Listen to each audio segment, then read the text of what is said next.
Lalu ada kata-kata undang-undang ini, kurikulum ini ingin memperbaiki Indonesia. Ini memang para ahli masih sepakat. Memperbaiki warga negara, memperbaiki bangsa itu yang terbaik itu lewat pendidikan, masih sepakat. Kalau pendidikan itu biasanya sekolah. Sekalipun ada beberapa pemikir yang mengatakan sekolah itu nggak penting. Kenapa mereka itu lemah? Sebab dia ngomong itu pun orang tamatan sekolah, itu aja kelemahannya. Freire misalnya. Nah, kita punya undang-undang ini sudah yang ke-6 ini. Kita punya kurikulum ini sudah yang ke-11. Tapi mengapa negara kita semakin begini? Itu persoalan. Ini hanya direnungkan oleh orang tua seperti saya ternyata. Orang kayak Anda tuh enggak merenungkan kapan lulus, kapan naik pangkat. Karena saya nggak usah naik pangkat lagi. Saya sempatlah mikirkan ini. Iya, kenapa ya? Peringkat negara kita di dunia semakin turun. Masyarakat semakin bingung melihat para tokohnya sekarang itu. Padahal kita selalu mengadakan perbaikan. Di dunia ini, negara yang paling getol memperbaiki pendidikan itu Indonesia. Coba ya, dulu tamat SGB bisa jadi guru. Diubah tamat SGA. Diubah lagi D2, diubah S1. Hanya dalam tempo 40 tahun. Belum ada di dunia negara secepat itu. Berarti hebat kan? Saya ingin menegaskan, jangan menyalahkan pemerintah.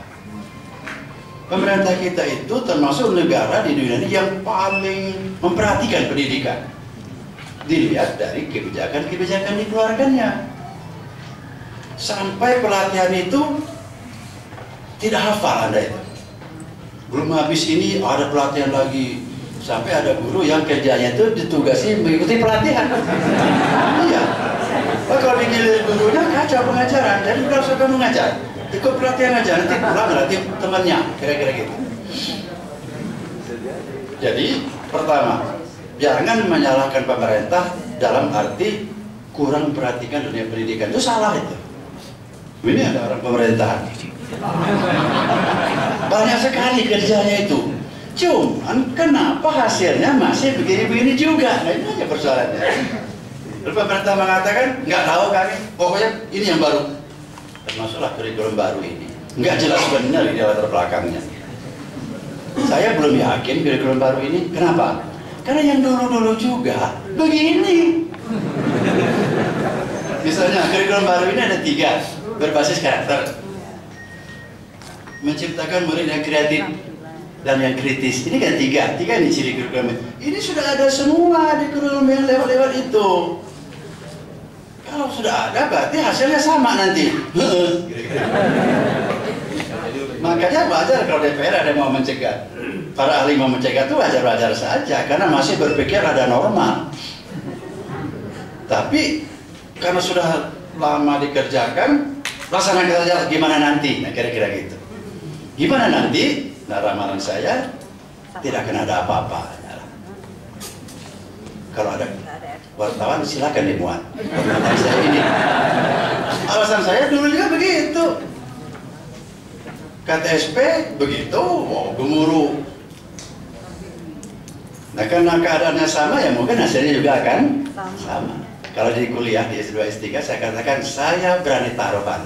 Dan ini bukan kuliah, jadi nggak berani taruhan.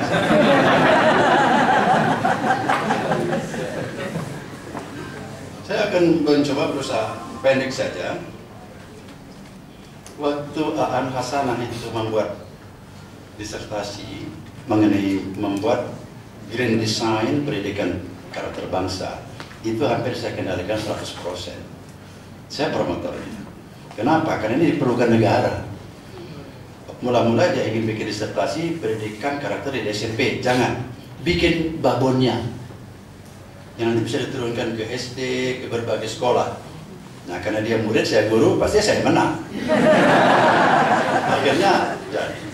Tapi setelah selesai, saya berpikir, kenapa harus sulit-sulit ya pendidikan karakter itu? Coba kita pilih aja di dunia ini yang pernah melakukan pendidikan karakter dan berhasil siapa? Gitu aja. Nggak usah pakai literatur. Rasulullah, catatannya masih lengkap. Tirwanya Rasulullah. Inilah yang saya jual saya mengikuti seminar pendidikan karakter ini sudah sampai 11. Yang 7. Rencananya kira-kira 11 gitu. Lalu ke 8 saya nggak mau lagi. Karena nggak ada kemajuan seminar itu. Tip Likonang, tip Kolberg, tip Kretul. Akhirnya saya mengatakan bagaimana kalian nggak usah ngutip deh. Muhammad ini berhasil. Dan catatannya masih lengkap. Ikutin aja itu. Nah itu termasuk kesimpulan dalam disertasi Aan.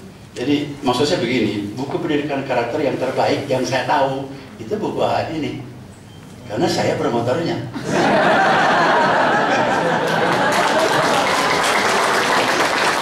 Jadi Nabi mau membina umatnya dulu, akhlak itu, karakter itu, sedikit pengajaran, banyak peneladanan, banyak pembiasaan, banyak pemotivasian, banyak penegakan aturan.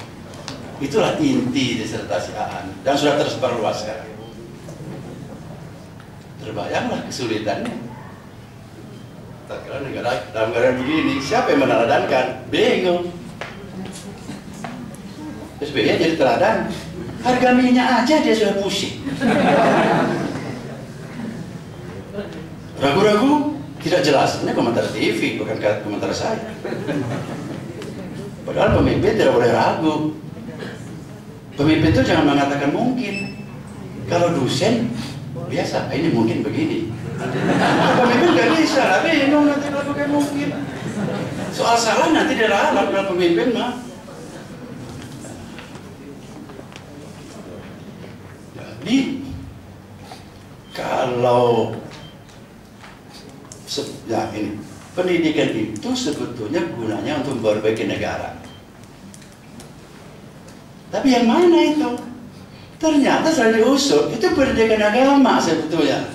Yang paling utama diharapkan dapat berbagi negara itu. Tak kira negara seperti sekarang ini, ternyata kan agama di sini harus tampil itu. Akhlak kan rusaknya itu. Kalau pendidikan penguasaan sains, kita masih sangat bagus. Pendidikan keterampilan kita, masa ada anak SMK sudah mulai merakit pesawat udara sekarang? Itu hebat itu. Saya kira belum ada itu. Nah, yang kita tekor ini pendidikan akhlak. Lihat aja sekarang itu, kalau gitu pendidikan akhlak ini harus menjadi perhatian. Pendidikan akhlak ini kalau diusut, itu induknya itu pendidikan keimanan. Kalau begitu guru agama seperti yang paling penting di negara ini sekarang. Cukup ilmiah itu. Saya berada tanggung jawab untuk mengatakan ini. Mau dibawa kemana? Ayo kita diskusi.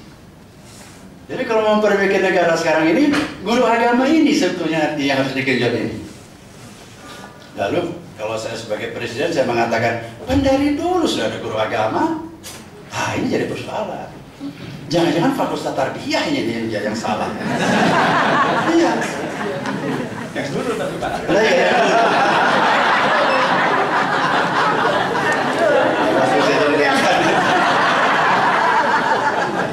Nah, sekarang kita lihat, mari kita buka kartu.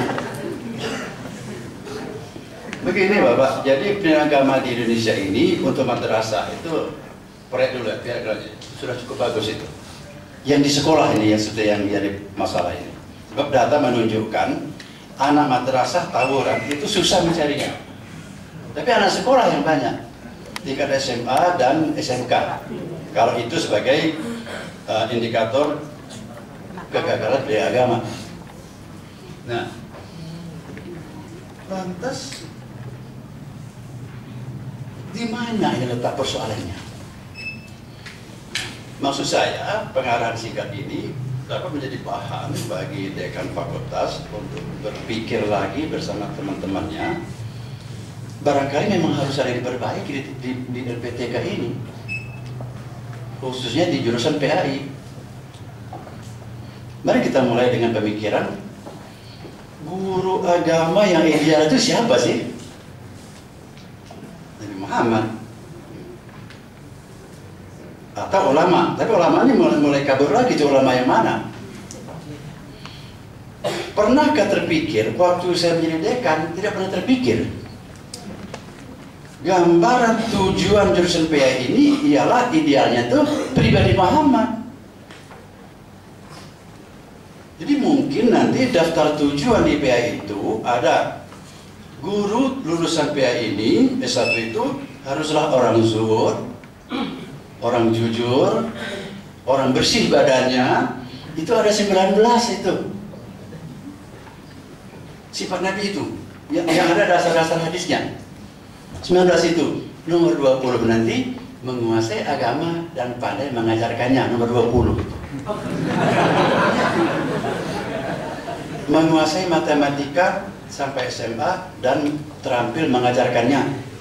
Jadi yang 119 itu ada di seluruh jurusan. Ya. Nah, kalau ada 20 ciri itu, lalu kan muncul program, muncul evaluasi kan. Selama ini programnya itu hanya mata pelajaran. Ya, dan cara mengajarkannya. Maka evaluasinya juga itu. Untuk guru matematik di sekolah lain yang memang tidak memperhatikan kepribadian, memang sederhana. Dia menguasai matematik, mampu mengajarkannya, cukup. Tambahlah sedikit-sedikit. Tapi guru matematik tamatan tarbiyah tidak bisa. Sebab ideal guru itu hanya dua seperti di Indonesia ini.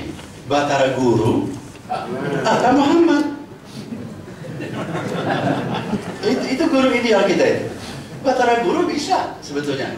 Semar juga belajar ke dia. Berarti siapa lebih tinggi ketimbang Semar? Semar itu sufi loh. Dan perkataannya ini kun fayakun Semar itu. Hidup, dia bilang hidup lagi itu.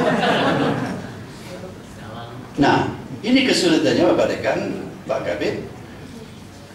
Kalau ideal guru itu katakanlah Batara Guru atau Nabi Muhammad, memang kita tidak bisa membuat persis begitu. Sebab Batara Guru ini dewa. Nabi ini punya mujizat.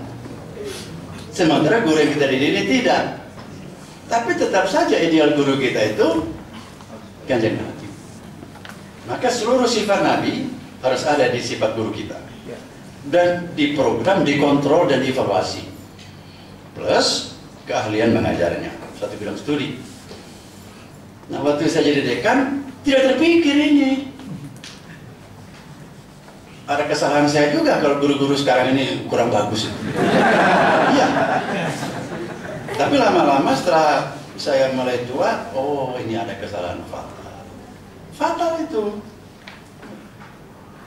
Karena guru agama ini nanti guru yang diharapkan memperbaiki bangsa itu sebenarnya inti-intinya itu. Guru-guru yang lain itu ya keterampilan, sains, Pak itu masih sipil itu. Selama ini mungkin saja guru agama itu merasa posisinya sama aja dengan guru bidang studi yang lain. Mungkin itu. Dia dididik dulu seperti itu dulu. Zaman saya jadi dekan itu begitu. Nah, sekarang saya pindah ke perusahaan lain. Apa sih bedanya guru agama, guru matematik? Sangat berbeda. Guru agama itu tugasnya itu membina kepribadian. Kepribadian itu kalau kita pendekkan itu akhlak, gitu aja lah. Akhlak ini basis yang kuat itu keimanan. Jadi guru agama itu mengajarkan keimanan dan akhlak, pendidikan itu. Nah, kalau guru yang lain hanya bagian aja, guru olahraga mengembangkan bagian ini. Nah, sifat pendidikan kepribadian ini sangat berbeda dari sifat pendidikan kognitif, pendidikan keterampilan. Sebetulnya di situ persoalan pokoknya. Nah, sifat Pendidikan agama itu satu merupakan pembentukan kepribadian.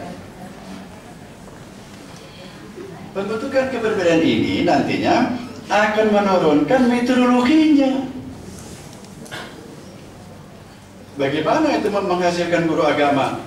Nanti guru agama bagaimana menghasilkan murid yang berpribadi muslim, satu. Ditambah nanti sumbangan dari guru-guru mata pelajaran. Yang aneh sekarang itu, tatkala banyak orang korupsi, banyak orang salah tempat, itu ada sesuatu bukan PPKN.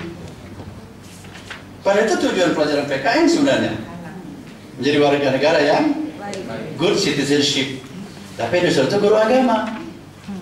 Kenapa? Karena kebanyakan orang Indonesia itu berpikirnya berdasarkan agama, bukan berdasarkan konsep civic education. Maka akan jelas sekali nanti guru agama waktu bertugas itu harus sangat dekat dengan guru civic, karena tugas mereka ini sudah sangat mirip, itu menghasilkan warga negara yang baik. Nah, tatkala kita melihat konsep guru seperti itu, metodenya tadi ada 5 itu: sedikit pengajaran, peneladanan, pembiasan, pemotivasi, dan selanjutnya. Kalau kita ingin memperbaiki jurusan PAI, ini memang akhirnya kita harus mengubah paradigma. Nah, ini yang sulitnya. Tidak bisa sama sulam. Antara lain, kita mengubah pendidikan agama selama ini menjadi pendidikan keberagamaan. Tadinya kita terlalu banyak sibuk pada pendidikan kognitif. Padahal hadis Nabi itu pendek-pendek. Karena dia tahu memperbaiki orang itu bukan dengan omong. Nabi itu hebat dia. Kita baru sekarang tahu memperbaiki orang itu bukan dengan omong. Maka saya cenderung tidak lama kalau ngomong saya.